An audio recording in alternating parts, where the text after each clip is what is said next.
We all know of the famous baseball stars, like Babe Ruth, who shattered the world record with an outstanding 60 home runs in one season.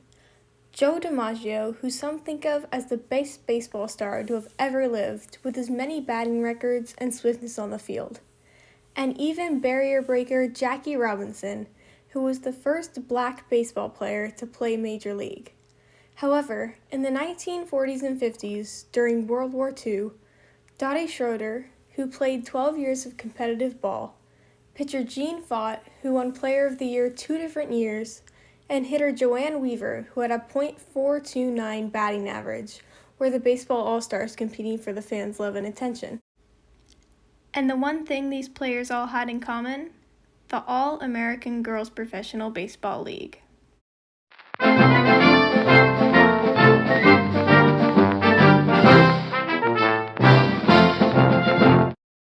Created by Philip Wrigley in 1943 to appease and entertain a Midwestern United States audience while the male baseball players were at war, the All-American Girls Professional Baseball League caused debate in a country used to traditional gender roles.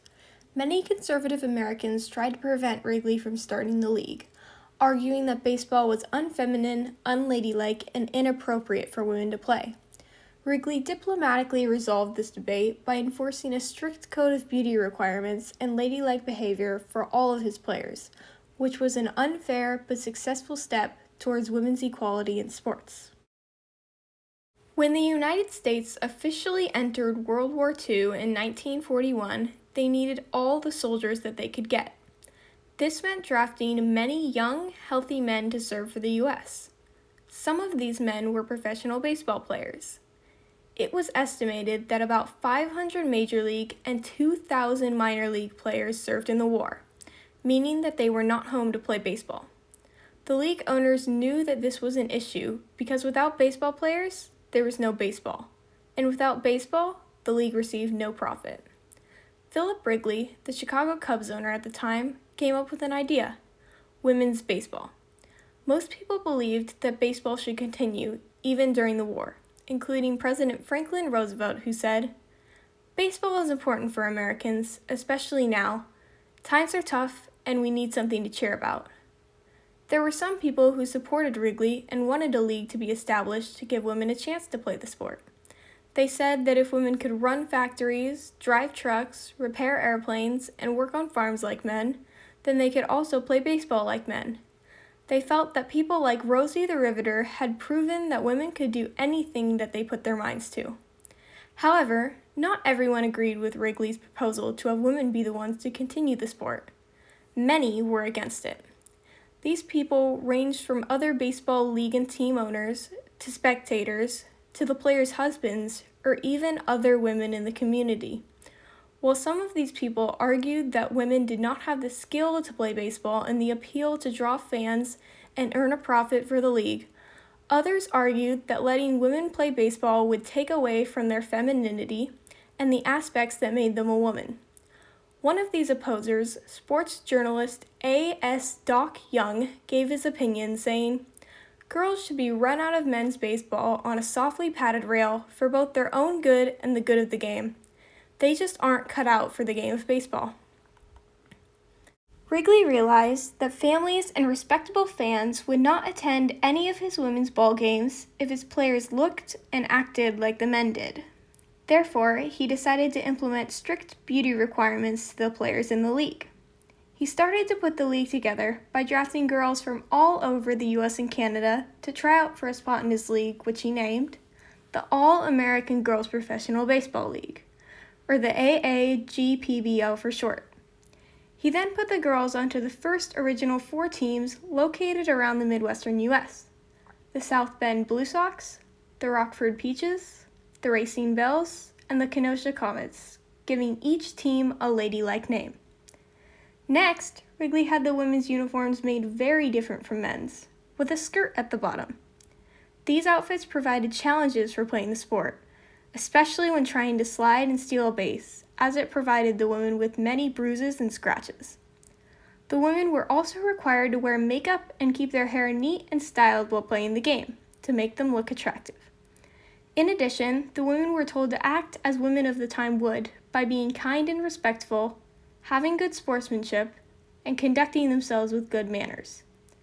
The official guide for how the All-American girls should look and act talks about how to apply makeup, how to do your hair, exercises for your eyes, how to talk, how to deal with the public, and even how to take a shower. The women were forced to adhere to these requirements or be fined. Oh my. Well, playing in those dresses and skirts was something else, but Mr. Wrigley wanted us to look like young ladies and play ball like men, and that's exactly what we did. The league increased in popularity and more teams were added, totaling up to 15 teams by the time the league had ended. With the addition of new teams did not come the removal of the beauty requirements. The women continued to keep up their appearances on and off of the field, living strict lives that consisted mostly of baseball and beauty. When looking back on the time she spent playing for the AAGPBL, player Viola Thompson Griffin recalls, "We didn't have all that much freedom, but we didn't have time anyway. We were practicing when we weren't playing, but we played most every day. Sometimes we'd pray for rain because we didn't have much time off." This opportunity was rare but strenuous, and many of the women only played for one season. Sticking to the beauty requirements while playing baseball was very hard and something that male baseball players did not have to do. It provided many more challenges to women playing the sport, but most of the women were just grateful to get a chance to play the sport that they loved. Reflecting back on the league, Joyce Hill Westerman admitted, "I was embarrassed to play in skirts to begin with. I just loved to play ball so much that I told myself, it can't matter. It didn't take me long to adjust." The women played baseball as well as men did while keeping up their femininity and ladylike behavior. This caused the league to have high attendance from people of all ages and gender. Watching the games became a family activity, and the attendance earned enough money to keep the league alive. The league also kept baseball alive during the time of the war.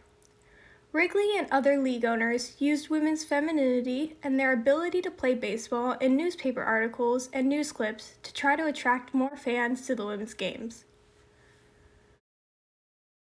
That All-American pastime, baseball, brings out the All-American Girl Baseball League for spring training at Alexandria, Virginia. Two teams are working out, the Fort Wayne Daisies and the Racine Bells, getting in shape for an opening day doubleheader. Dottie Schroeder is quite confident that her hair won't get in her eyes. And keeping her eye on the ball is catcher Kate Von Drove. Okay, gals, play ball. Pat Scott has quite a curve, but this one is wide, and Gene Marlowe is willing to wait. Gene bunts it, the squeeze is on. Tibby Eisen slides home with a run and a nicely bruised leg. Better a bruise than long pants, eh, gals?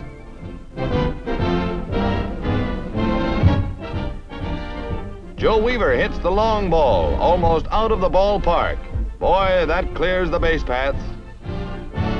And inside the park homer by a whisker. Although the league attracted much attention in its early years, in 1954, with the male baseball players back from the war, the league lost many of its fans. The AAGPBL eventually had to end due to low attendance.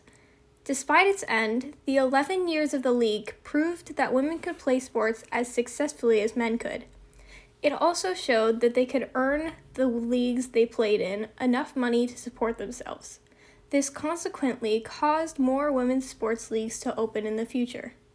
Today, we have many women's professional sports leagues ranging from soccer to basketball to even professional softball. There is no doubt that the All-American Girls Professional Baseball League has given courage to many who are still advocating for equality in women's sports today.